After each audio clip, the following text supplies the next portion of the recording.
Okay. Please join me in the Pledge of Allegiance.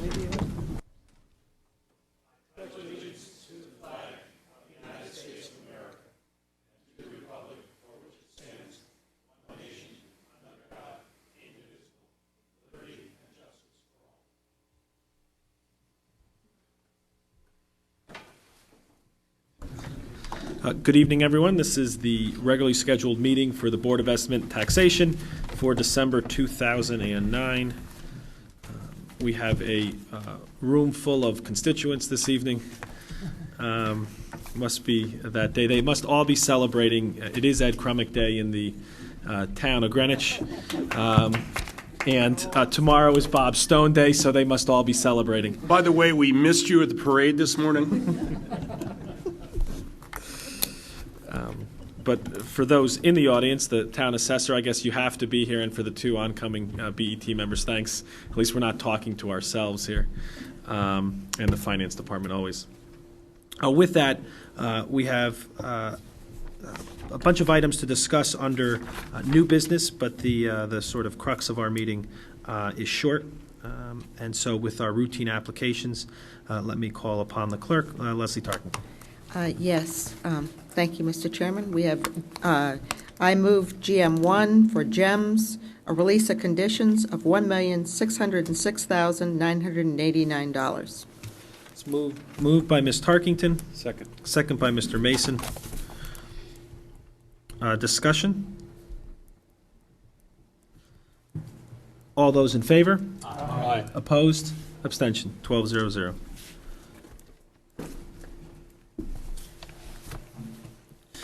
Three, the assessor's report. Our town assessor, Ted Courtney. With him, our assistant town assessor, Bob Shipman. Good evening. Good evening, Mr. Board Chairman and board members. You have my report in front of you, and I'll be glad to answer any questions. Question for the assessor. I will say that I emailed Ted when it hit in the newspaper. It was a front page article regarding a commercial property in Greenwich, wondering how that sale compared to how we valued it. So if you can just talk, and you don't have to give specifics necessarily, but talk in general terms as to how that sale went relative to what we had assessed it at, and if you think that that's how that's going to impact the upcoming reval. I think we had assessed it about 1 or 2% higher than it sold for, which would indicate that we were right on value. Our assessment, of course, was 2005, so it's now looks as though it's an indication that the market is perhaps at the 2005 level based on just that one sale. In terms of looking at all the sales, it seems like we are approaching 2005 values. In some cases, we're dipping a little bit below them. But all in all, I think that it gives us confidence that there is activity in our commercial community, that people are still buying and selling commercial properties and leasing properties. And I was quite pleased that we came as close as we did. Mr. Kelly?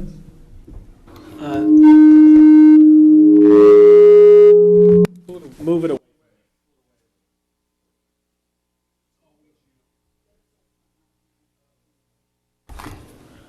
I'm not used to microphones. On the cases that are still pending, I just need more, I guess, than negotiations are continuing on the 18 cases. What I'm really looking for, and maybe it's a conversation that needs to be had with the town attorney, there's got to be a plan. And whether we do it in executive session or not, you know, we've had these continuing negotiations continuing for years. I don't understand the plan. I don't understand if it's going to be in court or what is happening with them. So that's what I'm looking for. I mean, I have 18 cases remaining, 2 from the 2001 reval. I mean, to me, there has to be some explanation of those. Ms. Barton. At the request of this board, Jim Campbell and I, for the Law Committee, have been reviewing these matters. We've had 2 reviews with the Law Department to try to get a feel for which cases are outstanding and why they're still outstanding. The primary variable is the court system, and we don't have a lot of control over that. Right now, there are some cases that are in negotiation, others where the difference between the parties is quite large, but the court isn't putting any pressure to bring the case to trial, and until that happens, nothing will happen. So they just, huh? Can we apply pressure to bring it to trial? There's no point, the court won't. The court is not hearing the cases on a regular, frequent, short-term basis. I just wanted to raise it. We'll have a more detailed report next year. We've just started the process, and we're trying to nail down one of the two from 2001 we just had a review of, and we'll continue to review them and try to provide a report in a format that doesn't require us to go into executive session at a BET meeting. Jim Campbell did make a request this morning, and I've drafted a reply to it that I'll be giving to the Law Committee. Plus, I'll be making all the information available and answering any questions. If they'd like to invite me, I'll be glad to attend. Thank you. Other, Mr. Simon? Could you send to us, before you mail out the information, what you're going to send to the seniors in January? Yes. That would be great. I just want to make sure. There was considerable complaint last year about people's expectations, and I'd like to see how you're wording it this year. Yes. First, I would like to meet with my liaison committee in January and kind of discuss this and other things, and then I would make a point to send it to all of the BET members. Perhaps we'll try to have it ready for the next January meeting if possible. Well, the January meeting is on the 25th. Mm-hmm. So normally you mail these out before January 25th, don't you? No, just a little bit after the 25th. All right, that'd be great. Thank you very much. So do you know, Roland, do we know that the grand list is about the 0.74% increase? Yes. We do. I didn't change it in the projection yet because Ed thought that the motor vehicle and the personal property might be lower. I didn't know how much that would offset it. And now we have a definitive answer to that question? No, we'll have that answer on about the 15th of January. The amount that it's going to decrease that percentage will be, it will be a significant amount, maybe on those two rather small items, so that it won't have a big impact upon that number. It'll have a small downward impact. Below the 0.73% increase? Yes. All right, thank you. Possibly 7.2, 7.1, something in that range.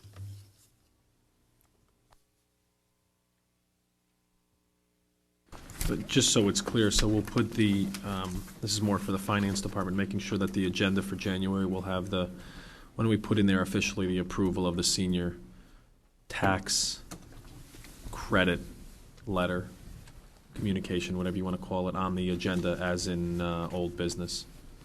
And that way we'll formally take it up. Good. Very good. Any other questions for our town assessor? Is there a motion to approve the assessor's report? I so move.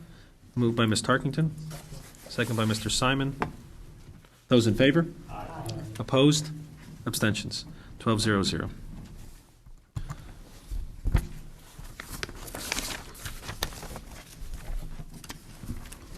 Item 4 now comes before us, BET Committee Special Project Team Reports.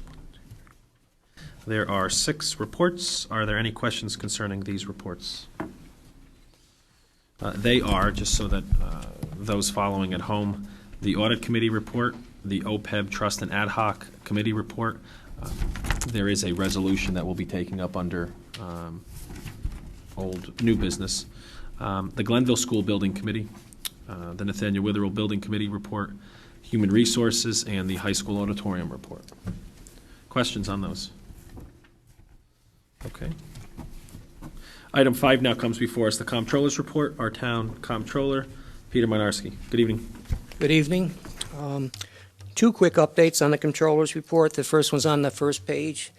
regarding the RFP for the Town Board of Education Shared Services. They were due last Thursday. We got 2 responses. One was from a firm out of Virginia, and they bid $48,975. The second one was Matrix Consultant Group out of Andover, Massachusetts. The firm out of Virginia mostly does work out in the South and Midwest and West. The Andover firm has done quite a bit of work in the Massachusetts and Vermont area, and coincidentally, they have recently completed one shared services report between the town and the Board of Ed for Avon, Connecticut. So at this point, we have 2 responses and $39,900. And before I move to the second update, any questions on the RFP? I do need 2 BET representatives to score. I've got Dr. Wallenstein, myself, Mr. Walko's a member, and I haven't gotten a response back from First Selectman's office. So I do need 3 more people to send the RFPs for scoring. Second update involves the very last item on page 7. The CIP ranking has started. They're not complete. There's 64 general fund capital projects totaling $77.9 million. The 2 largest ones represent 67% of the $77.8 million, and that's the Public Safety Facility Phase 2, the Firehouse, and the GHS Auditorium and Music Center for $27,815. And the update is the next CIP meeting will be at 4 o'clock, Monday, January 4th, just before the BET's organizational meeting. Any questions on the Controller's report? Hearing none. Is there a motion to approve the Comptroller's report? Moved by Mr. Norton. Second by Mr. Finger. All those in favor? Aye. Opposed? Abstention. 12-0-0. Questions for the Comptroller for the Treasurer's report?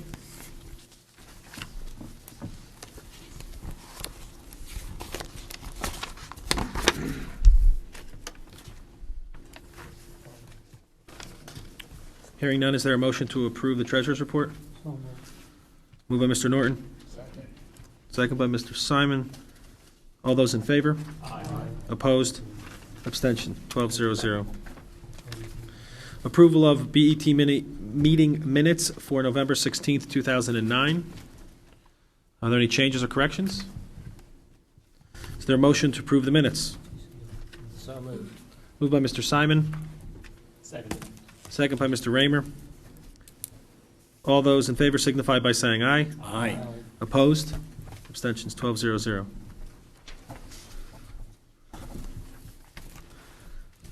Number 8 comes before us now. Officers' report. Mr. Stone, Mr. Chairman. please. Over the years, there have been any number of memorable farewell addresses. Washington's cautionary note about entangling alliances, Eisenhower's about perceived military-industrial complex. Candidly, this will not be among them. Even Richard Nixon's words at a press conference about not having him to kick around anymore will not be challenged. But I do want to cover 2 areas. First, I want to thank the extraordinary staff in our finance and assessor department. Maria Buccino, Elaine Brown, Chris DeMeo, Tony Giovanone, Roland Geiger, Ted Gortney, Ron Lawley, Pat Marinan, Kathleen Murphy, Peter Minarski, Bob Shipman, and Mary Wojciechowski, all first rate. Secondly, and because subtlety has never been my strong suit, is to encourage you to be more proactive in dealing with the financial challenges facing our town, including but not limited to the employment roles and the use of debt. This is not a new subject, going back more than 5 years, nor is it one about which I've been able to convince you to take action yet. But as Vince Lombardi said following a game when his team came out on the short end of a score, they didn't lose, they simply ran out of time. A key difference here in this case is that time is not really on our side. The direction we continue to be pointed must be corrected by tough-minded financial leadership. I wish you the best in this application. Thank you. Thank you, Bob. Ms. Tarkington. I have nothing.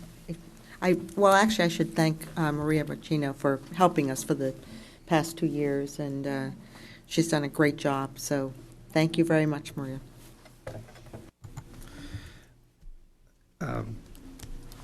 I'll try to be brief here. First, let me just talk about the substance of what has transpired. Since our last meeting, the Board of Ed did approve their budget. I'm sure you all read it in the paper. On a very positive note, and well, let me state, I've been asked this by the press several times. The Board of Ed's budget, at least operating budget, is within the BET guidelines as presented. Capital, obviously, that's a work in progress. Glenville School did open, and they had their ribbon-cutting ceremonies. For those of you who were able to attend that, I think it was a wonderful ceremony and even a more exceptional school. So I'm sure the Board of Education is proud to have both Hamilton Avenue and Glenville School now up and running. Sticking with the Board of Education, you might all now realize that Sue Wallerstein has or is retiring. I guess she's coming back for another month, but it's a sort of like a victory lap. So Sue will be with us through at least the next month, especially helping the Board of Ed on their budgeting and CIP issues. So we wish Sue well in her retirement. There was a CIP meeting which I attended. And I can say that to follow up on what our comptroller had indicated, this area and the budget for 10-11 looks to be an interesting one for capital projects. The two largest capital projects are in need of significant land use approvals, or there will be significant discussion concerning the land use approvals. And so where those two projects end up is still yet to be determined. And so we're trying to work through that. I will attempt to keep you all up to speed as that progresses through the ranking system.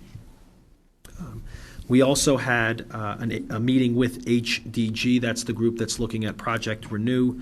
I thought those discussions have been very productive. They seem to have a full understanding as to what the desire of the BET is relative to what is it that we're looking for, and the analysis that we're looking for. They've met with, I believe, Nathaniel Witherell since then, or representatives of Nathaniel Witherell, and we have a scheduled meeting for tomorrow. It is still expected that a presentation be provided to the BET at its January meeting, which will set forth their analysis of Project Renew's and Nathaniel Witherell's long-term business plan. So that should be an interesting meeting and one with a lot of information. We also, I did speak at the RTM this past week, wherein there were two items. The first, there was the senior tax credit, and I spoke on an amendment to increase what is the floor of the allocation for that. That motion ended up failing, and the floor remained. I also spoke on the Budget Overview Committee's sense of the meeting resolution. That was the resolution that in part called for a 5% reduction in operating expenses.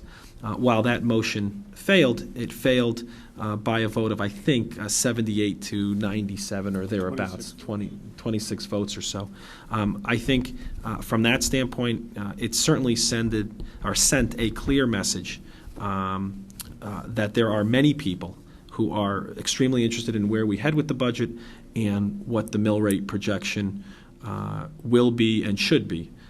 That said, I think we have a lot of energy, especially in the Budget Overview Committee, and I think we can continue to work with them collectively to try to find efficiencies in town government, especially on the operating side. And so we look forward to continuing to work with them and hopefully coming up with more specific suggestions relative to the budget. We also, as you all know, celebrated our 100th anniversary, another fine event. And at this point, I would be remiss if I didn't thank Larry Simon for once again doing a yeoman's effort and pulling off not only a celebration of Bob and Ed's tenure on the BET, but also celebrating our 100th anniversary. So if you could join me in a round of applause, I think that would be nice. Our first selectman always likes to say that I think he's nominated or appointed B. Crumbine as the ambassador of goodwill for the town of Greenwich. I think if and when Larry chooses to step off the BET, we're going to keep him on as our party planner. And that way we all know that we will be served well.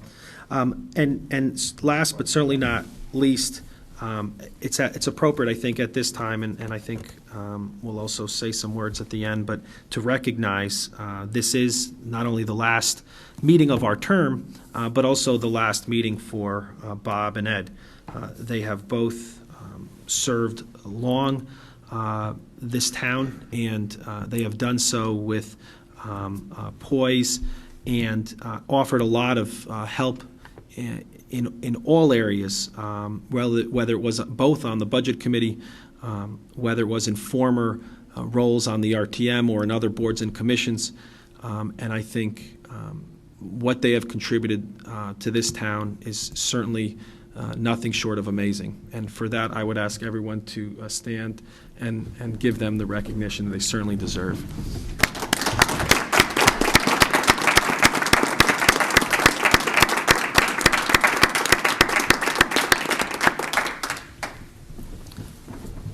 Gentlemen, thank you again for the service that you have provided. And I still want to know what you actually get when it's your day in Greenwich, but maybe that's a secret you'll take to the grave.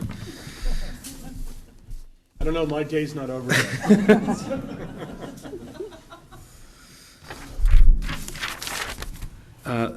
That being said, I wish everybody a very Merry Christmas, Happy New Year, and hope that the new term, quite frankly, doesn't have quite the recession that the last term had. We obviously will still have to deal with that, and so for those of you returning, we look forward to both working with Joe and Randy and Drew, who joined us. Thanks. Item 10 now comes before us. New business, the OPEB ad hoc resolution regarding investment downgrades. And for that, I will call upon Bob Stone. Thank you, Mr. Chairman. The resolution before you basically simply dots the I, allowing the treasurer to follow the advice or not to follow the advice given to her by our the fixed income manager who is engaged at the time concerning the retention in the portfolio of a security which, subsequent to its having been purchased within the guidelines, has been downgraded by either S&P or Moody's. This was implied, and we felt as a board that we should formalize this because it has come up in the recent past concerning a security issued by Pfizer, large pharmaceutical firm, and the resolution before you is itself self-explanatory. With those words that I've just given you, I so move. It's been moved by Mr. Stone, second by Mr. Simon. Discussion. Mr. Kelly. Does any member of the committee have any concerns that the downgrade is not limited? Downgrade, in other words, the depth to which the particular security's been downgraded? Yes. Right, we're giving broad latitude to the treasurer. For example, if one was one rated at a AAA and they didn't do their homework, and another one rated at a B. Well, We didn't put any cap on here, that's all. there's no cap, but similarly, we have, we're first assuming that the firm which is engaged, and that's at this point in time, it's B of A, an affiliate of B of A, and their people will first have basically vetted what's happened with that particular security before making a recommendation, and then explaining their position should they choose to basically not act prior to going to the treasurer. I guess what you're focusing on is the possibility that a firm whose securities we happen to hold in the portfolio, according to one of the two rating firms that was used at the time, and only one, dropped several levels, and that particular firm, according to B of A in this case, was still one that should be retained in the portfolio. We're not trying to second guess and put any framework around that particular recommendation. We've made the assumption that B of A will first have made a prudent decision, and secondly, that the treasurer might herself choose to override that particular recommendation, in this case, possibly to retain it in the portfolio. So we're not trying to second guess. As a practical matter, by the time a rating agency has acted, and that becomes public knowledge, the damage to the price of that particular security has already taken place.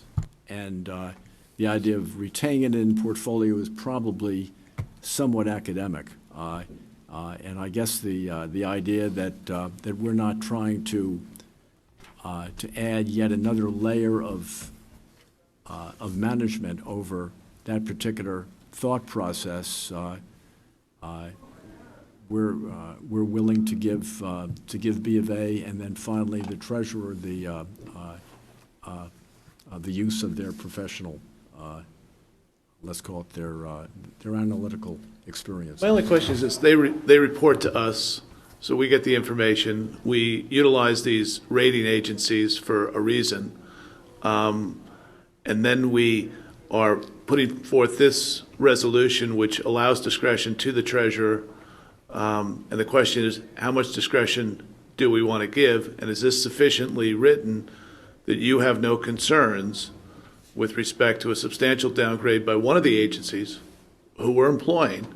We should listen to their advice, and one that doesn't. That's what my only question, because I don't deal with this every day as others on this board do. Yeah, I think you're placing maybe a little bit more importance on the downgrade by an agency, which is not, the agency itself is simply let's call it, it's a rating grade below one which was initially doled out at the time and prior to the time we purchased that particular security. They are by no means saying this is a sell candidate. All right, I don't want to belabor this. I just wanted to raise the point, and if there's no concern, then we can move on. Mr. Chair, Mr. Chairman, can Mr. Norton? the way in which the rating agencies work is when they're going to downgrade a security, especially a fixed income security, they indicate that they put something on the list for possible downgrade, and at the same time they imply how much of a downgrade, whether it's going to be a notch or more than a notch. That information is publicly disclosed, and I believe that Columbia Management, or whoever is handling the account, because Columbia Management is in the process of being sold to another entity, is aware of that. And what with this motion is requesting that we give a judgment to the town treasurer when the town treasurer becomes aware of that as to whether or not we retain that position in the portfolio. Okay, thanks. I have nothing further. Further discussion? All those in favor of the resolution concerning OPEB trust investment portfolio as presented signify by saying aye. Aye. Opposed? Abstentions? 12-0-0.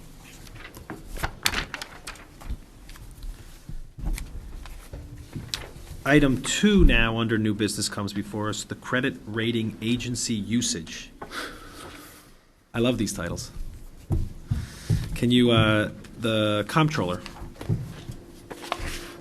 In January, the town of Greenwich will go to market for $45 million in bonds and $45 million in bond anticipation notes. The question came up from Mr. Kelly the last meeting, about whether it's better to use one instead of the current usage of two, Moody's and Fitch. There was a couple of BET members that actually wanted the usage of the credit rating people to go from 2 to 3. So what you have before you is a professional response from IBIC, the financial advisor that handles the bringing the bond and band to market, and where they're coming from. So that's basically where they are right now. Do we use 3, 2, or 1, and the third one being Standard & Poor's, S&P. So before we take this up in terms of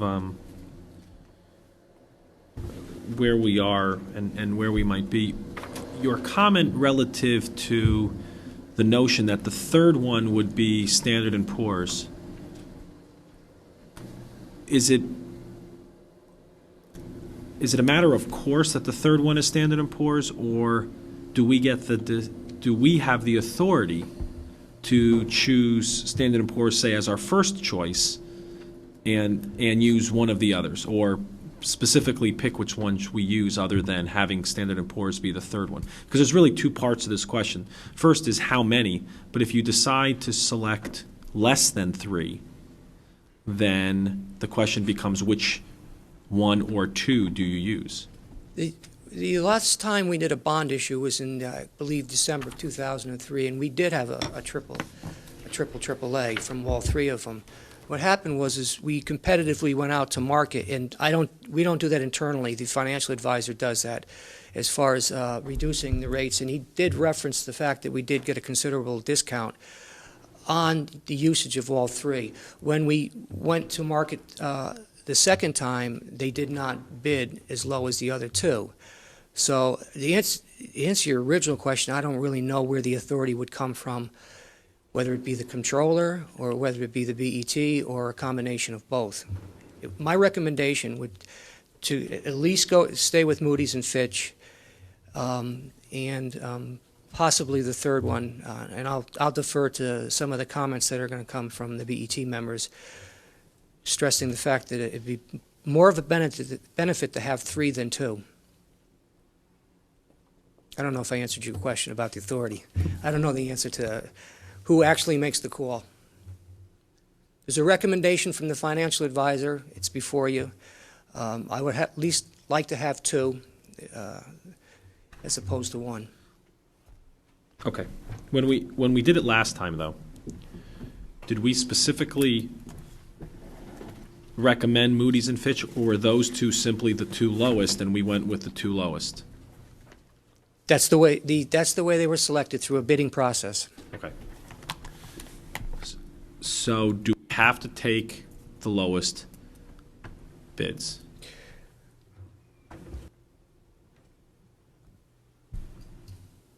Not necessarily. If you're talking $500 or $1,000, it's immaterial on a $90 million transaction. And they do say that we probably can save money by having all 3 bring in when we go to market. So the savings may offset the cost, the additional cost. Okay. Why don't we do this? For the purposes of this discussion, we'll take the recommendation, we'll take it as if Moody's and Fitch are the ones that would currently be selected. And if anyone has a motion to either increase it to 3, we'll work off of the baseline of Moody's and Fitch. And if you wish to change those, then it'll be a motion off of that as well. But if all we do is talk about it and not take a vote, at the end of the day, it'll remain with the 2 lowest bidders, which in all likelihood would be Moody's and Fitch. Is that fair? Yes. Okay. Mr. So Chair. if you have just a comment, that's fine, but if you have a motion, you have to make a motion to change the usage of 2, which in all likelihood would be Moody's and Fitch. Okay, with that, Mr. Finger, and then Mr. Norton. Peter, after reading the memo from Bill Lindsay of IBIC, I'm not clear as to what his recommendation is. In paragraph 2, he says that he doesn't believe there's a financial advantage to using all 3 agencies. That would suggest staying with 2. But his last sentence in his memo, in the second to last paragraph, assuming he could get some of these costs down, he's saying that it would behoove the town to use all 3 raters. So if you could tell me what his recommendation is, I would appreciate that. I believe he's recommending bidding it out, analyzing the bids, and seeing what the actual cost differential is, and then making the decision. It is somewhat contradictory, the 2 sentences. It says he's determined to pursue 2 or 3 ratings, and then he says definitively that he would like to have all 3. He would probably, in my opinion, like to have all 3. The difference between 2003 and the last 3 years is these were note issues. Now we're going to a bond issue and a note issue. Now, I don't know if that adds a little bit as far as the importance of having 3 credit ratings to a bond issue. But to answer your question, I think he's leaning towards 3. Mr. Norton. I'll make a couple of comments. Number one, there is a substantial difference between anticipation notes, which is what we had, and partially what we will be refinancing, and the notes or bonds that we're going to be offering for a 5-year period. And I presume that most of the anticipation notes in the future are going to be converted into 5-year instruments, so that we have a combination going forward of both 5-year bonds to be issued next January and 5-year bonds or notes to be issued in subsequent years. So that there is definitely a different environment when all you're offering are bands versus the combination that we are offering. The confusion that I have right now is, are we voting on whether or not to recommend 2 or 3, or are we simply voting to make a recommendation to our financial advisor that he pursue bids on the cost to have the 3 rating agencies, meaning Standard & Poor's, Moody's, and Fitch, offer proposals? Not sure I understand your difference. If this body decides that we only want to entertain 2, and it doesn't matter which 2 are the 2 lowest, then we would vote on that and offer that through the comptroller to IBIC, and they would, I'm sure, go out to bid like they do now and select the 2 lowest. But that's not the recommendation that is made here. That's the recommendation, we Well, started the discussion. That was as I indicated, as our baseline will be Moody's and Fitch, and if you wish to change that, then make a motion whether to increase it to 3 or to change the manner in which we select ours. So if you wanted to definitely use Moody's, then it would change from the 2 lowest to simply, I want 2 and I want to use Moody's and Fitch. And we'll entertain those types of motions and then take a vote and direct IBIC to follow our direction. Then I will make a motion that if we have 2, that the 2 be Standard & Poor's and Moody's. Okay, so it's clear, you're not moving to increase it to 3, you're simply Substituting S&P for Fitch. there's a motion on the floor. Is there a second? Second. Second by Mr. Simon. Discussion. I have a question. Mr. Simon? So going back to the memo from Bill Lindsay, he says, based upon the rating agency's current fee schedules, the typical cost for our bond and ban will be approximately $15,000 per agency. That's sentence one. Then below it says, Moody's and Fitch agreed to charge us $3,000 and $3,500.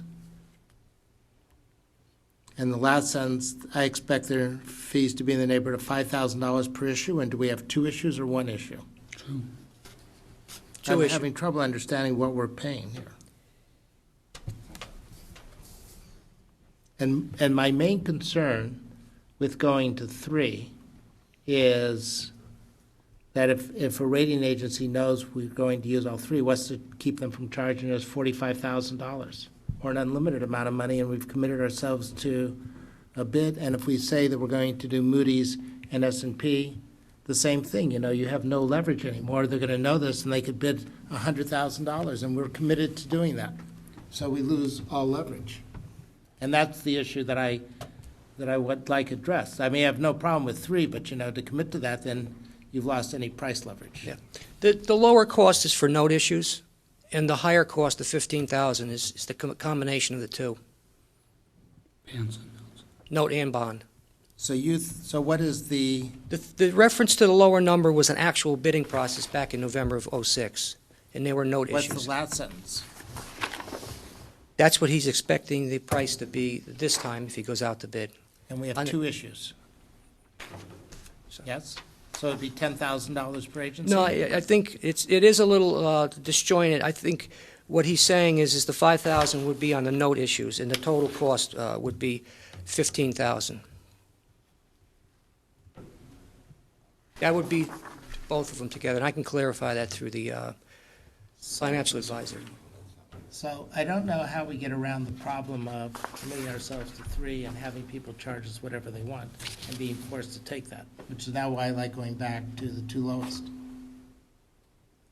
Even though I seconded your motion of the two specific, I still think we should, and we have on the table Moody's and Fitch, but I think from a town financial point of view, we should have two agencies at a minimum. And I think in order to get the lowest bids, we should have some bidding competition. Otherwise, people can just charge whatever they want. Ms. Tarkington and then Mr. Finger. Yes, my first is more of a comment. One of our new members asked for some additional information, and Mr. Minarski circulated that information to us. And the question was about a list of the AAA-rated municipalities and the number of rating agencies they use. But taking that same data and interpreting it just sort of slightly differently, I think of that group of 14, which is our AAA-rated municipalities in Connecticut, 8 of those 14 use Standard & Poor's. Of that group, 3 of those actually use 3 agencies. 5 of them have S&P in their mix. And I think that S&P does, a lot of major investors look to S&P for their ratings. And so I do think that as we move to the longer term, having an S&P in the mix does make some sense. Then the other thing I'd add here is just looking at the whole cost of adding a third, and I'm not necessarily for adding a third, is basically on the size of the combined issues is only 1.05 basis points. So adding a third is, could probably get that back in terms of more investors bidding on our issues and perhaps maybe or maybe not reducing the rate by 1 basis point. So I think that we have to be careful not to be, watching our pennies when we actually may get some financial gain over a period of time here. Again, it's my understanding, Peter, that when you hire these agencies like the last time, it will probably be for a 3-year term. Is that a correct understanding, or? I don't know. You're not locked into 3 years. You can do 1, 2, 3, 5 years. But You- was you the want- intent to look at 3 years like we, because currently, but this is a rebidding because our last 3-year period has run out. So I guess maybe this is another question. Are we doing this for only, our resolution, is this for 1 year or 2 years or 3 years? Anyway, I think it's my opinion that having S&P in the mix would benefit the town. Mr. Finger. Well, my question was going to be if somebody would explain to me why they felt that S&P and Moody's would be better than having one of those and Fitch. So if asking through the chair. We want to take that up? Mr. Norton?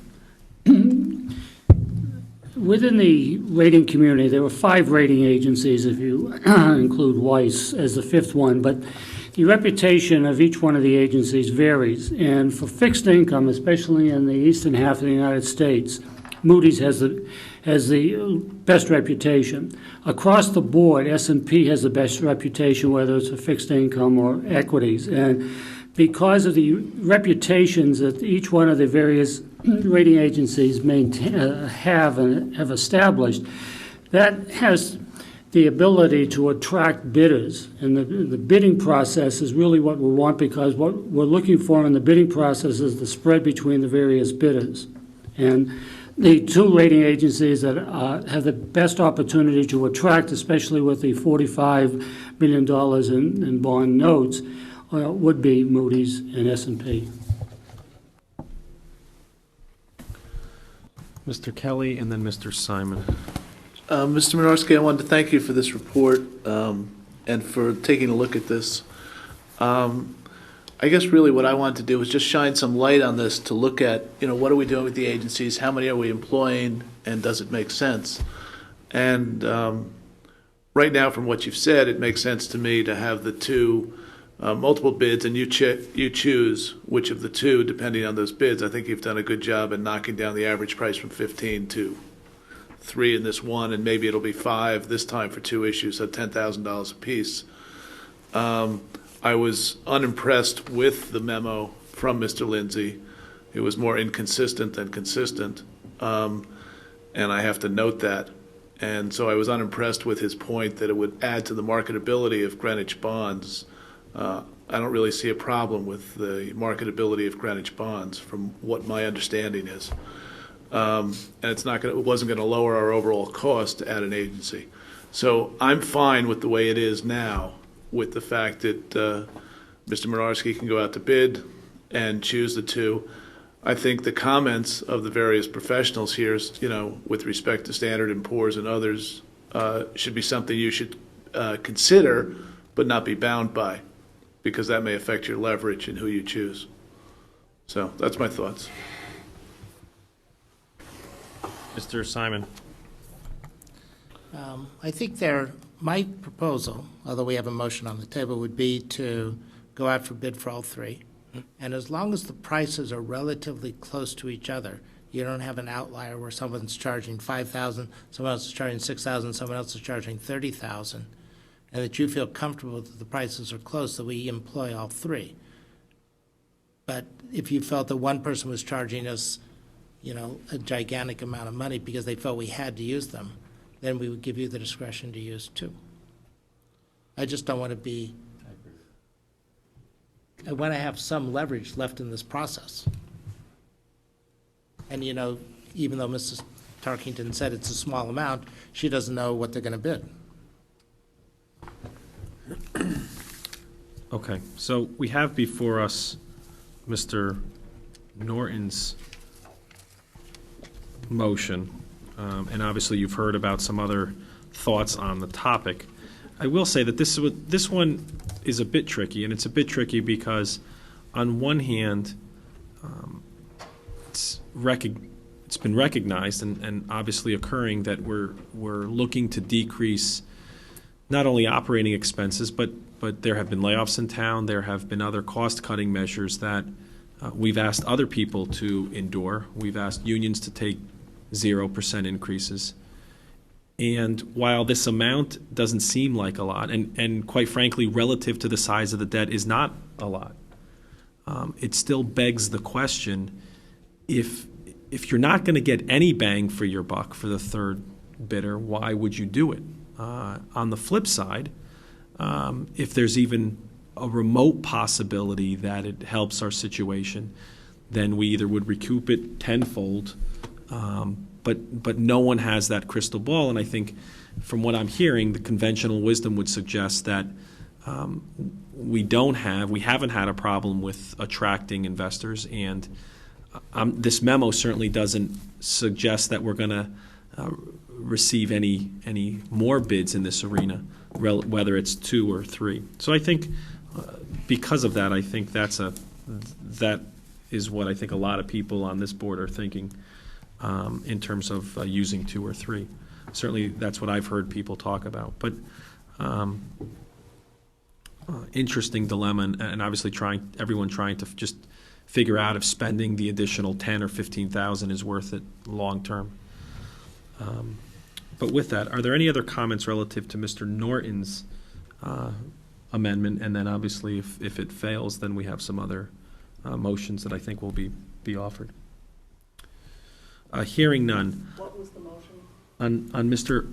Norton, second by Mr. Simon, for the town of Greenwich to utilize 2 agencies, the 2 agencies being Standard & Poor's and Moody's. So specifically addressing those 2. And Mr. Chairman, if we vote against that, if that amendment does not pass, then we're left with the presumption or the motion, or I'm not sure what to call it, that we started with, is that we're at 2, but any 2? 2 and the lowest 2 was sort of the baseline that we're working off of. And not Moody's and Fitch. No, just 2 and the lowest 2. What if they tie? Your discretion, right? There's a good chance they could tie. At that point, listen, our current, we have not spent this much time on this since this board. I mean, so my sense is the baseline was, what do we presently do? What's our practice? And if our practice was to use 2 of the lowest, or to use discretion for the 2 lowest, I think that's the authority we've given the comptroller. If anybody on this board thinks that we need to recapture that authority, and I don't mean this in a derogatory way, but to micromanage that or manage that arena, then we'll do it tonight. Only the Republicans micromanage. Are these questions on the motion? I just want to make sure they're questions on the motion. Okay, Mr. Crumick first, and then Mr. Stone. Well, I've been racking my brain to recall when we've ever discussed how many folks to consult and how many agencies to use with respect to the bond offerings that we've done. I don't think we've ever discussed it. And the reason we haven't is because we've left it to the professionals. We've left it to the comptroller to work out with with bond counsel and with our advisors to determine the best way to go into the market for our bonds. And we've done very well with that.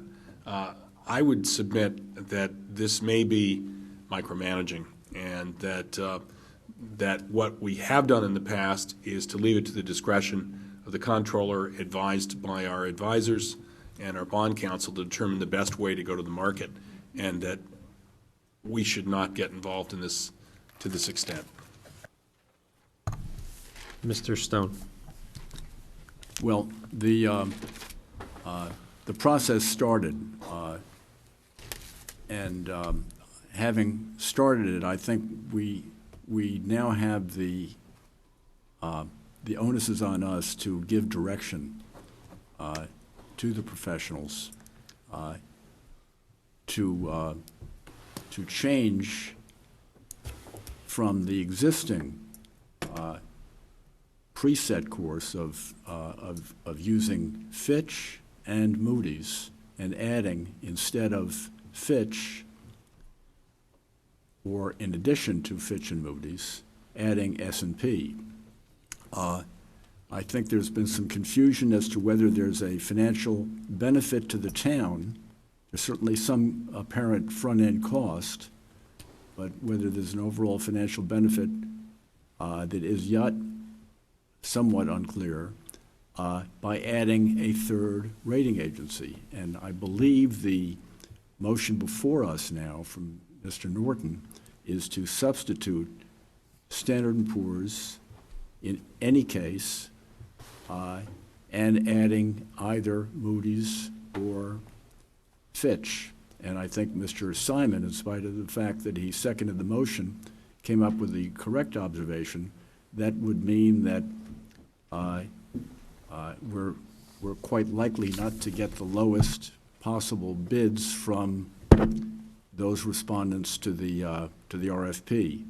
I intend to, unless somebody can still come in with some evidence showing that there's a financial benefit through adding a third, I'm still persuaded that that at this stage, even after we're going to be increasing the outstandings next month to a certain degree, at this stage, we can successfully attract enough bidders at the lowest possible competitive price with two rating agencies, and I wouldn't tie our hands by saying it must include Standard & Poor's. I would give the discretion in the final analysis to our controller, supported by the outside consulting firm.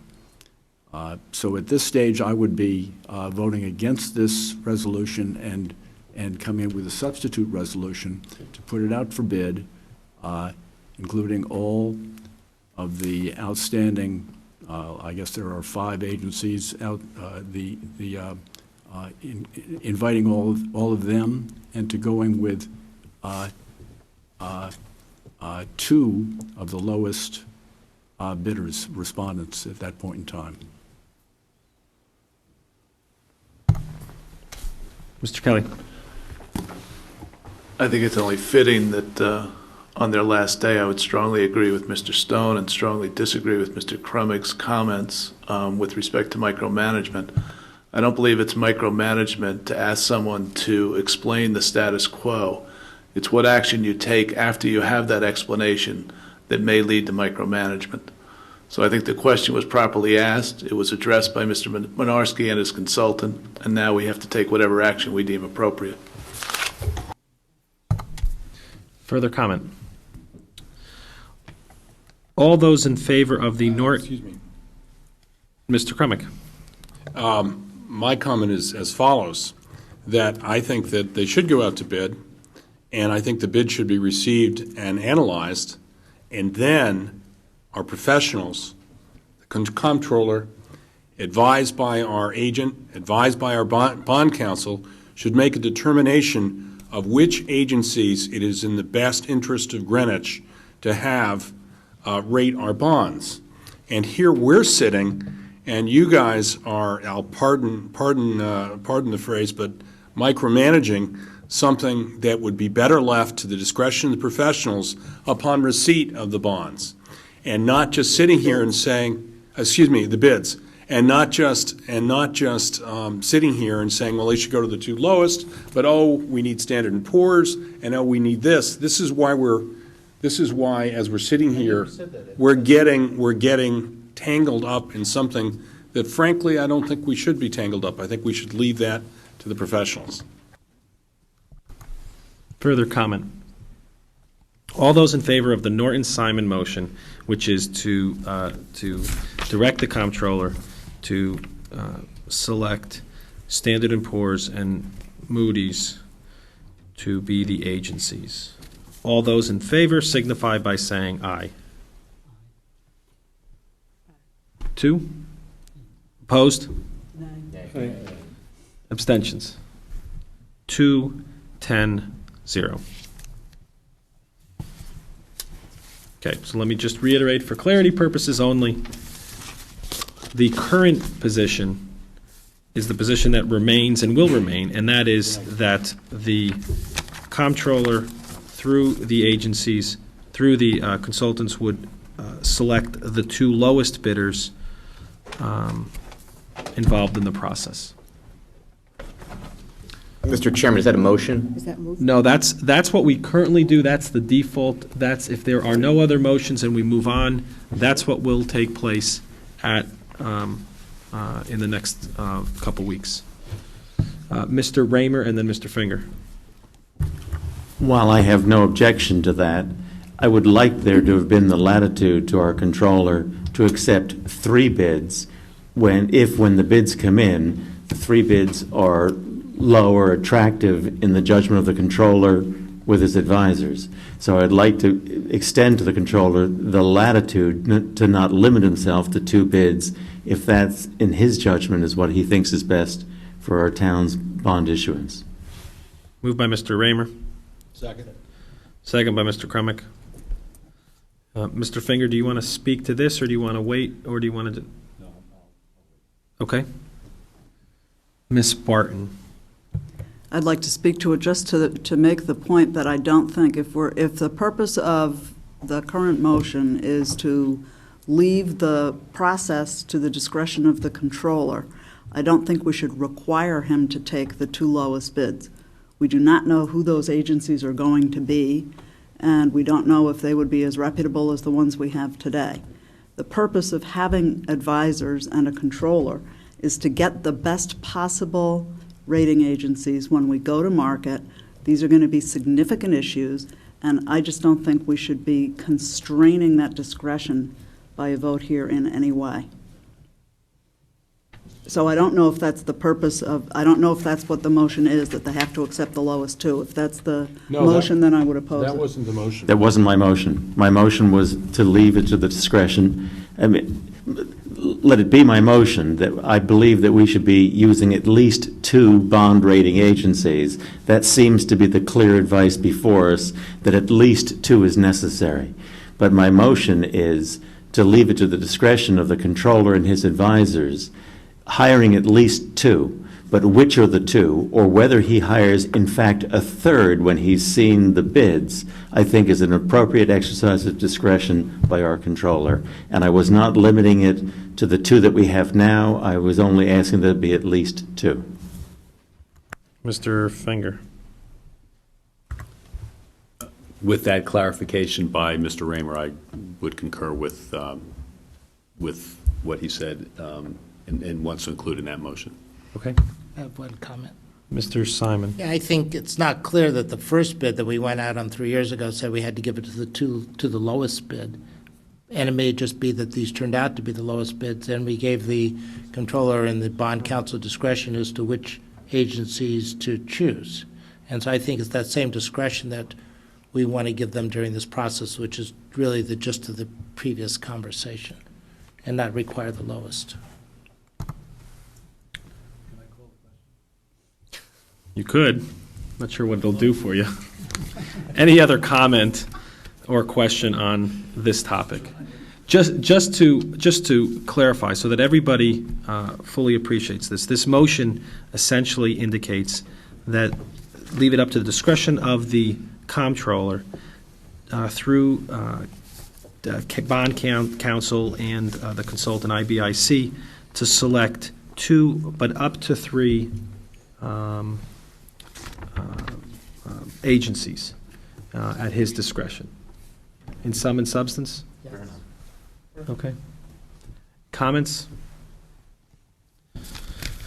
Okay. All those in favor of the Raymer-Krummick motion signify by saying aye. Aye. Opposed? Well, 12-0-0.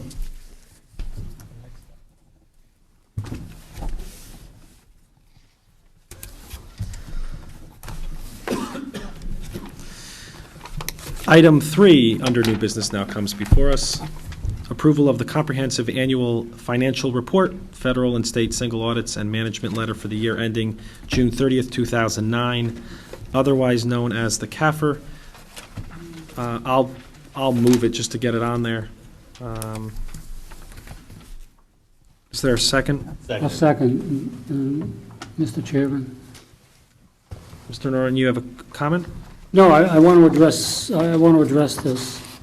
Especially, I want to address what is called a management letter.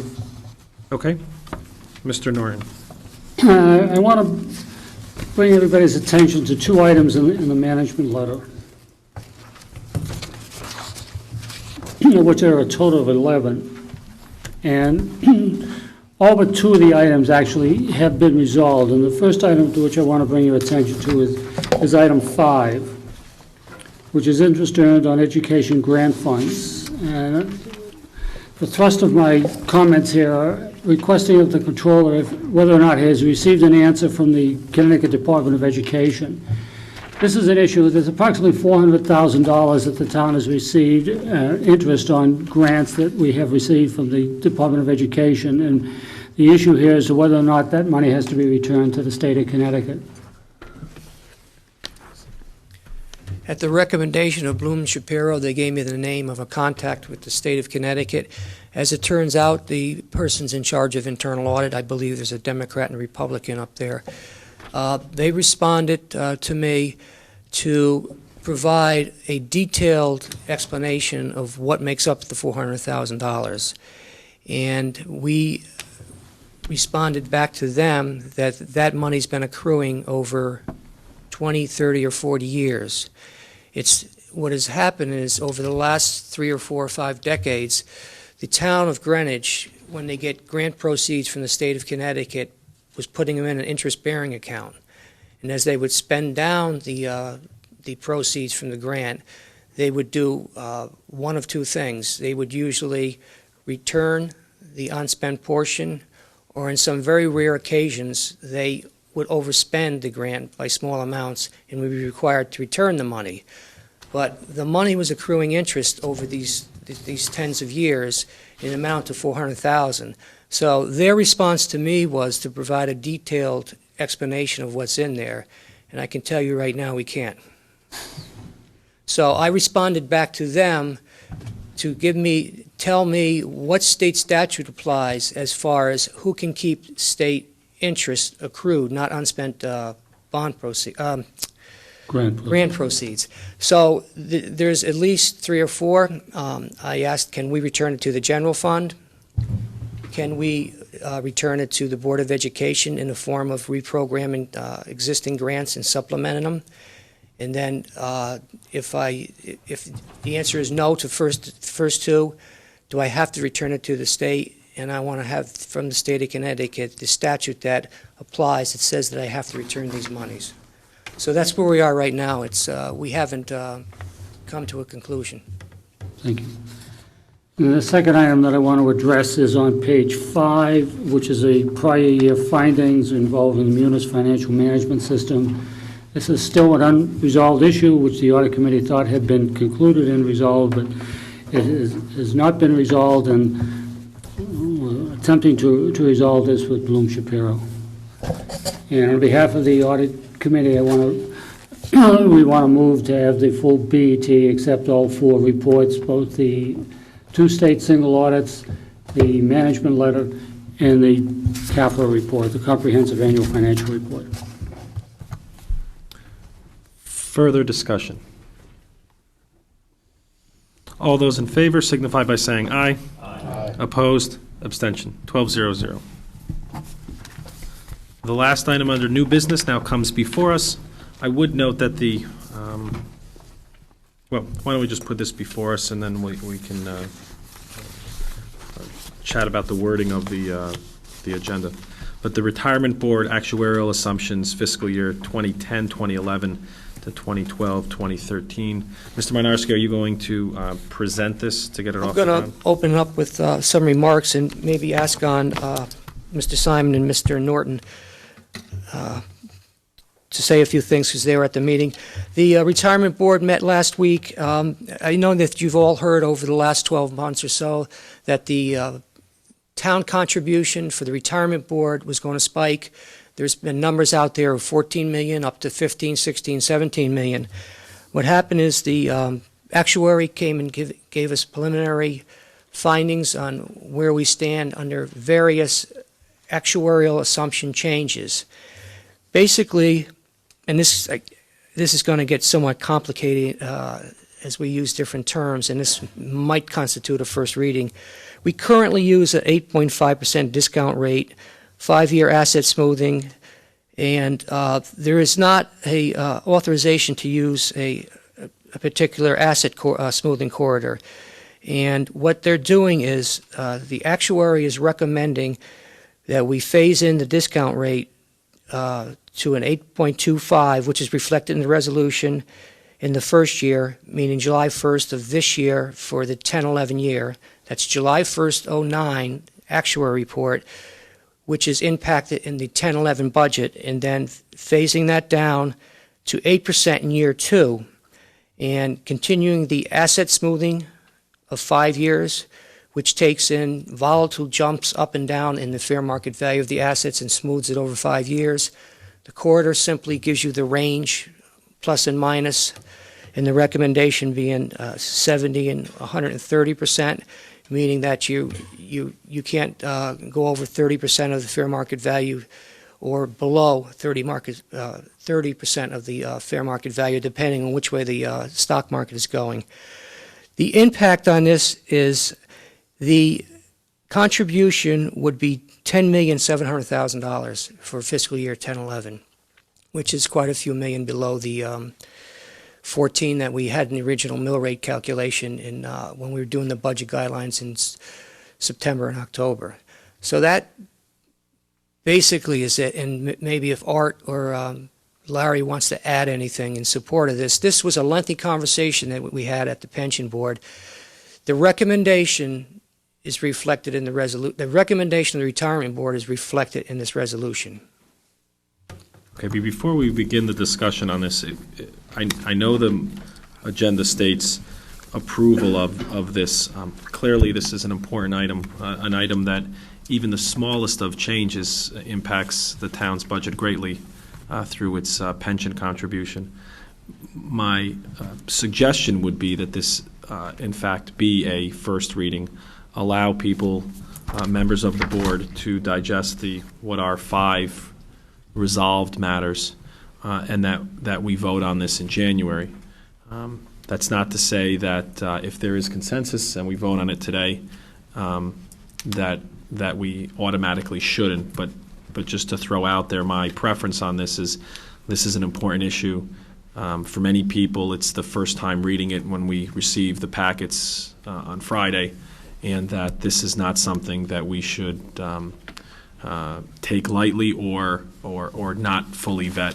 And history has shown that taking items such as this up in 2 readings leads to better results and less either wordsmithing on the fly or getting answers to people's questions. So that would be my preference, and of no disrespect to Mr. Stone or Mr. Crumick. Mr. Crumick. I urge the board take this up in January. Mr. Chairman. That said. Can I respond? Sure. All this does is it affects timing. It throws the audit actuary report into February, which is still okay because we need the budgetary number in February. Fair enough. Mr. Simon? As Peter Minarski mentioned, the main factor driving the contribution this year turns out to be the asset corridor. We had never voted on this before. We had never been outside of an 80, 120% asset corridor, which means that the market value of our assets was never more than or less than 20% of the actuarial accrued liability. And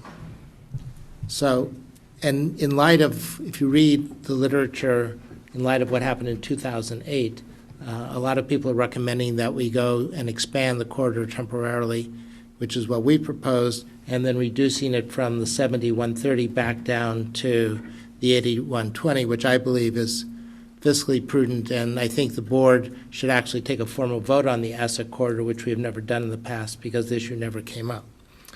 Just so everybody understands the impact of where we are.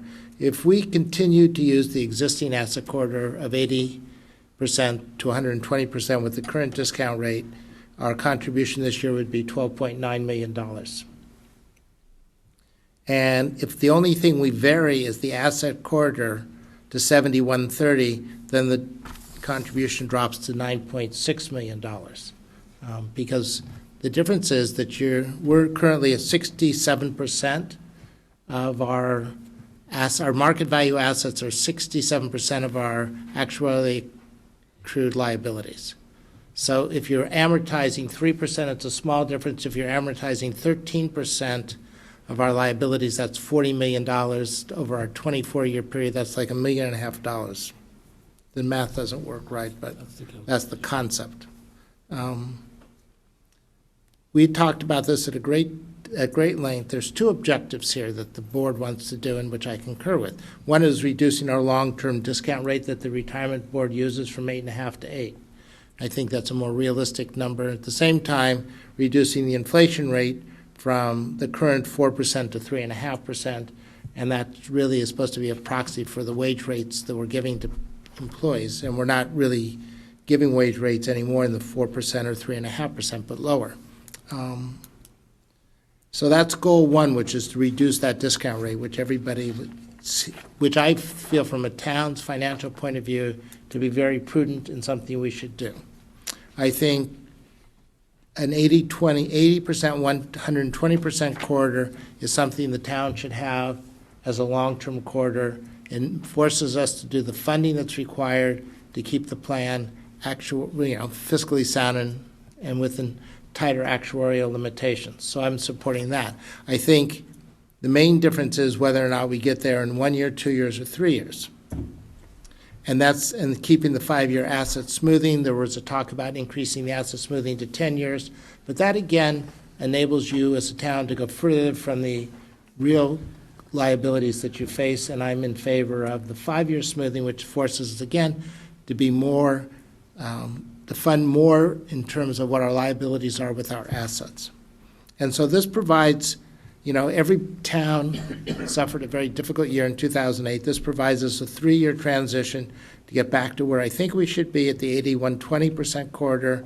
It reduces the inflation rate to 3.5%, which I think is more realistic for what we're facing as a town, and reduces the discount rate to 8%, which is a more realistic rate of return that we're getting on our assets. And that's essentially, and the amortization, we're currently at 24 years. This says we'll go down to 15 years and leave it at 15 years and not reset it back to 30. And this, again, is a more conservative financial approach to funding our defined benefit plan. And that's the essence of the proposal.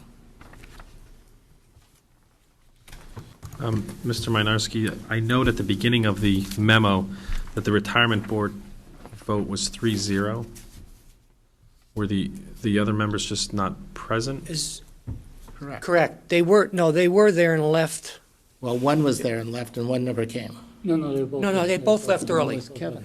Well, he got there. He must have left The meeting before he was a few hours long, and they left after a couple hours. As Larry said, this was a long conversation. They didn't vote simply because they weren't there for the whole meeting. Are they meeting before our next meeting? They meet on January 28th. So the point is, once we vote on the 25th of January, if we vote on the 25th of January, I mean, I have a table here that shows for every assumption we make what the cost of the town will be. So that part will be all right for the budget part. They won't be able to vote on their report until after the February meeting, and we would have to vote on our March 15th meeting to accept the report. No, understood. It's just that these are, as I indicated before, these are major items, and it's a little interesting to me to note that of a 5-member board, granted it was 3-0, but only 3 members voted for it, 2 members not being present, and even if they were there, arguably if they voted against it, it was a 3-2 vote, but that certainly would shed greater light on the issue, at least to where the retirement board was. Once again, on such an issue that was of great magnitude as this. So I guess it's not the perfect scenario that I was hoping for in terms of where their thoughts were on this as a board. But that's not necessarily within your purview. The other question for this body, and Mr. Stone, I'll take it up, as soon is unless people are willing to vote for it tonight, and if you are, please let me know and indicate so that we can move the process along. But assuming that this is truly a first reading, the question then becomes, as a board, where do we want to see this come back to? And I certainly would welcome suggestion. We have next month the presentation by HDG, which will be a PowerPoint presentation. I'm sure there'll be a healthy and robust discussion regarding the Project Renew. That's to this body.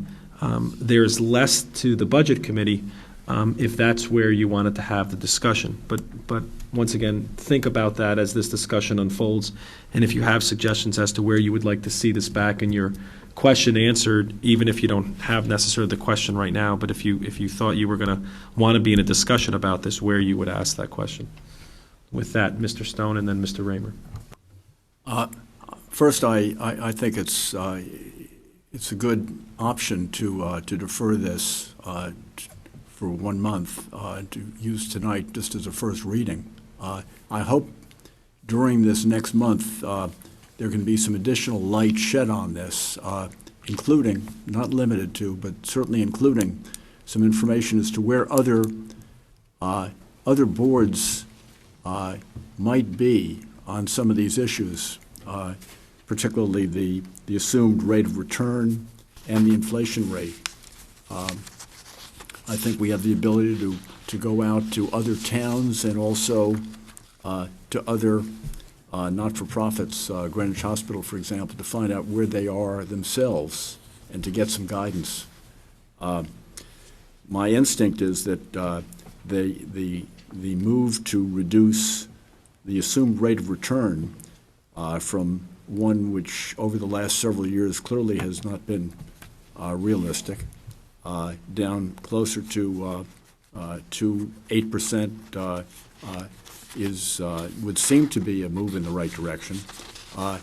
Instinctively, I'm not all that enthusiastic about reducing the assumed inflation rate in view of so much of what we're hearing, that there's a reasonable likelihood, maybe even an excellent likelihood, that going forward we're going to be seeing considerably higher inflation.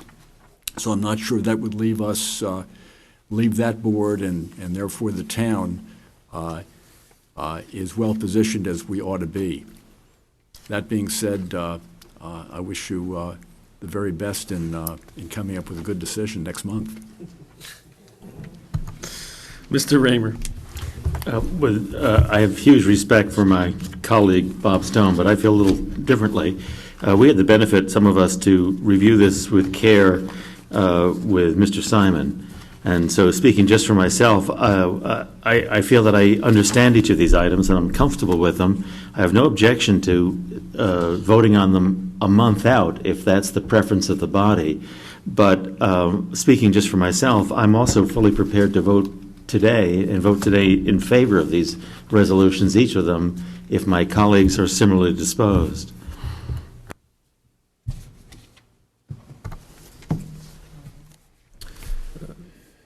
Any other comments, questions regarding this matter? Ms. Spartan. I would echo Mr. Raymer's comment. I'm totally comfortable voting on these tonight, and if we do, I would vote in favor. Further comment? Mr. Simon? Yeah, even though I think, everybody, I would be the last to push this through if people aren't comfortable with the concepts and what the implications are. I think we vote on these items so rarely for the retirement board that everybody, unless they felt completely comfortable or they may have additional questions, but we have to commit ourselves to voting on the 25th. And we also should look, I don't think we can vote on anything other than what the retirement board recommends. We should look at that. Well, you raise a good point. One of the questions that I have is, do we have authority to vote on this? What does the vote actually mean? So if we voted to reject this, for instance, and the retirement board voted for it. If we voted to reject this, we would then stay with where we are today. Correct. We would use the 8.5% discount rate, the 81/20 quarter, and the $12.9 million contribution. That's where we would end up exactly where we are today. What the actual, The chair's question is whether or not we have the authority to deal with this. To do what? Whether or not we dictate policy to the retirement board. I don't mean to speak for the chair. But Please don't. That's not what I meant. It was whether or not, if we did reject this, if we would then have, if then we would be back in the position that we are now, although understanding that we use this discount rate, and we previously had voted on that discount rate, I was more referring to even item 2, where we've never voted on the corridor. Right, but I would think if our failure to vote on anything, we would use the corridor we've used for the last X number of years. Or we could just vote on a corridor if we thought strongly. We're not obligated to vote on, this isn't necessarily a package, we can pick and choose. Although I don't think you can, I wouldn't recommend we pick and choose a discount rate and a different inflation rate, because almost always these go hand in hand, according to the actuary. You could pick a different asset corridor, or you could pick different discount rates. Mr. Kelly, let me just throw this out there. Who's actually presenting this? Most of the time when we have these types of issues come up, it's either a board member, which is fine. It could be the liaisons. We have 2 to the retirement board, or it's someone presenting it to ask even the technical questions. And I know you've been up here answering some of them. I know Mr. Simon has been involved in a lot of this information. But if we were to have this go before the Budget Committee first, or even this body, and there was a question that needed to be answered prior to a vote, who is it that's actually, who's presenting this? It would be the actuary. I believe we went through this last year. The difference being the actuary is looking for guidance as far as what do you want to use as far as these variables, discount rate, asset smoothing, inflation rate, the corridor. If you tell him to use A, B, C, and D, he puts it into his model, then he produces a report that has to go to the retirement board, and then they look at it, and then they vote on that again, and it comes back to you, and you're going to vote on the actuary report. So this is a 2-step process. No, understood. But presumptively, the retirement board had the benefit of some data to make these changes. They must have had some discussion, whether it be to Mr. Stone's point, what do other towns do? What's best practice? Well, we had that discussion at the meeting. At the retirement board meeting. Yes. And so what I feel is missing from this board's perspective is, notwithstanding the fact that we have liaisons who are recommending this as well, there's no supporting data for this in order to make the decision, other than the retirement board, who we have a lot of, obviously we put a lot of faith in what they do, and we have liaisons to that board. In most instances, we have some data. So for instance, the IBIC report regarding 2 agencies versus 3 agencies, it might not have been the best letter, but it was something to show how much things cost and to make an informed decision. That's what we don't have here tonight, and I just want to make sure that before we move forward, that type of data is presented. First, Mr. Kelly, and then Mr. Norton. Well, I was going to say that I'm fully prepared to move forward, but that would seem inconsistent with the chair's remarks. But having discussed asset corridor and all the other issues before us, I was comfortable with this proposal. But I'll wait also if that's the chair's desire. Mr. Norton. The point I was going to make is that we virtually have 3 resolutions here, and I think that we could have more information on each one of them, are existing discount rate, 8.25%, and an 8% discount rate based upon the second resolution and also including the third resolution. And if we can get calculations, the actuary, we can receive calculations in which we take the discount rates implied in the first resolution and the smoothing based upon the fiscal years, meaning the smoothing corridors, based upon the fiscal years, to have an understanding of what we're talking about in potential contributions under each one of the multiple scenarios that are inherent within this report. Now, nobody has that, Larry, but you and me. But we have that information, and we can present that. But that doesn't go back to answer the chair's question, which is, even though you could determine the funding for each of the scenarios, why is 8 better than 8.5? Why is 170, 130 better than this, and what's the rationale behind it? And we should be basing decisions on those kinds of questions as opposed to the funding question, which should be the outcome of those decisions. And Right, I so- think what we should do then is have Greg Stump do a little write-up on each of these 3 points, and we can present the equivalent of a 2 or 3 page piece of paper. And if we want, we can have him available for a conference call to either the Budget Committee or the BET.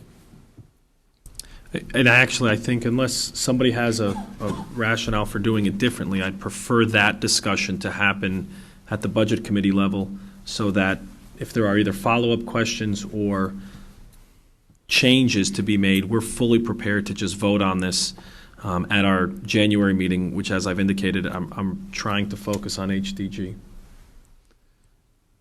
So unless there are other thoughts to this point, that's how we would proceed, and I would ask the comptroller if he could send out an email asking for questions. If you have any, simply get them back through the comptroller. He'll organize them, synthesize them, and present them for whether it's a conference call or a short write-up, however we think is most efficient to use for the January Budget Committee meeting. And we can take it from there. Is that fair? Okay. Thank you for bringing this, and I think it's an important. Question. Mr. Crumick. Yeah, this is pertinent to this. It strikes me that this falls within the BET purview about controlling the financial affairs of the town, that it falls outside of the opinion we've received from the town attorney, which says that we have to follow the guidance from the, with respect to the funding of the retirement. So I think that this is something that has to go and be looked at and be voted on by the BET, independent of the retirement board. Fair enough. And before we adjourn, I would call on Mr. Simon. We're off of this topic, right? We are finished with anybody else? Yeah. Mr. Crumick had the last word yet again.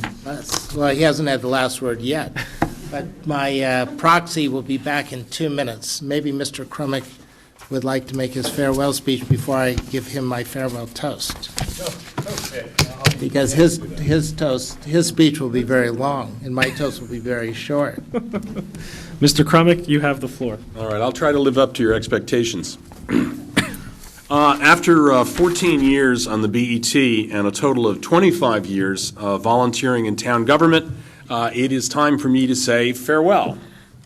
I must confess that I will not miss the hours and hours of minutes spent in meetings, in particular those mind-numbing minutes spent, hours spent with the actuaries. It's fitting that my last BET meeting, we spent a lot of time talking about the actuaries. I must admit, that has not been the highlight of my board experience. I tried to tally up all the things that I'd missed, sitting in conference rooms and meeting rooms tending to town business, all the dinners, the parties, the games, the school events over the years, and really there were too many to count. And of course, you all understand this, and you understand the toll of serving on the BET because you've all done it, and you've all made the same sorts of sacrifices. But what makes it all worthwhile is the satisfaction of contributing in some small measure to making our town a better place. And the only compensation that we all receive for our service is knowing that we've made a difference. Now, it's become trite, but I'll repeat it, that Greenwich depends on its volunteers. And it's been my privilege over the years to have hundreds, literally hundreds of volunteers come before this board in one form or the other, whether they were RTM members, they were their neighborhood associations, they were working for the PTAs, PTA councils. Hundreds, literally hundreds of volunteers have come before the board, and it's been a pleasure dealing with all of them. And also the volunteers who have sat on this board. And what's united everyone is a willingness and a wish to contribute to our community. I've also had the privilege of working with scores of town employees whose skills and dedication have made our town work very well, and frankly, we're the envy of the state. Now, switching topics to a favorite topic of mine, it's long been my belief that part of the genius of our town government is that the BET is a balance board in which no political party enjoys a majority, which requires that we cooperate with each other to achieve a majority. And in my experience, that means that most decisions are done by consensus and are not political. And this came home to me. I was trying to think what were the most dramatic votes that I'd experienced on this board, and frankly, the most dramatic votes show the genius of this system. One of the most dramatic votes is when we voted to terminate the town controller, and believe me, it was a very, very difficult decision, one that I hope you do not have to make. But we split on that decision 6-6. 3 Republicans and 3 Democrats on one side, 3 Republicans and 3 Democrats on the other side, and that decision, the tie was broken by the chair. The other time, of course, is when we established the senior tax credits, and once again, we split on bipartisan basis with Republicans and Democrats on one side, Republicans and Democrats on the other side. And although they were very dramatic votes, it was a sign that people on our board take their responsibilities very seriously, and usually make their decisions based on their judgment of the issue rather than any ideological basis. And frankly, I'll tell you my favorite meeting, or at least the one I remember the most when I was thinking about it, was, and I can say this as a former chairman of the Board of Social Services, one of our members, who I will not identify, one of our former members, wanted to privatize the home health worker program for social services. And what happened was it brought forth an outpouring of people that use the homemaker service to come and rally to the support of the program. And we had all sorts of people coming in here and, with walkers and with health aides and things like that. And my favorite was when Fred Sibley, who some of you remember, Fred was a very prominent RTM member, came forward to praise the system. He had just used the system as a patient, and he started to undo his shirt to show us his scars. And we got him basically not to do that because we showed him that there was a consensus on the board to continue support for that valuable program. And what made that meeting most memorable to me is it brought home to us on the board, and hopefully will bring home to you, the fact that on the BET, we make a real difference to the people of Greenwich. The numbers we see on pages and budgets and schedules represent services for real people and work done by real people for the town. When we pass a budget, literally thousands of lives are impacted by what we decide. The students and teachers in our schools, the patients and EMT workers and ambulances that we support, the public, the police and firefighters, and many, many other people. And that's one thing, if I leave you with anything, just remember that the numbers that we deal with translate ultimately into an effect on people's lives. And it's been an honor to serve with you all and with your predecessors on the board and the staff. And if I ever get nostalgic and miss the BET, I'm just going to sit back and think about those meetings with the actuary.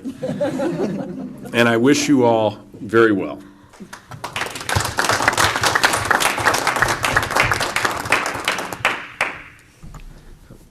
Mr. Kremick, well done. I'm a little surprised you didn't also offer up the Policies and Procedure Committee of your, but maybe that's for another day. Well, that was my most memorable committee meeting. Mr. Simon. We now have actually 2 bottles that we would like to give, one to Ed, one to Bob, to open and share with your colleagues. We need the bottles. And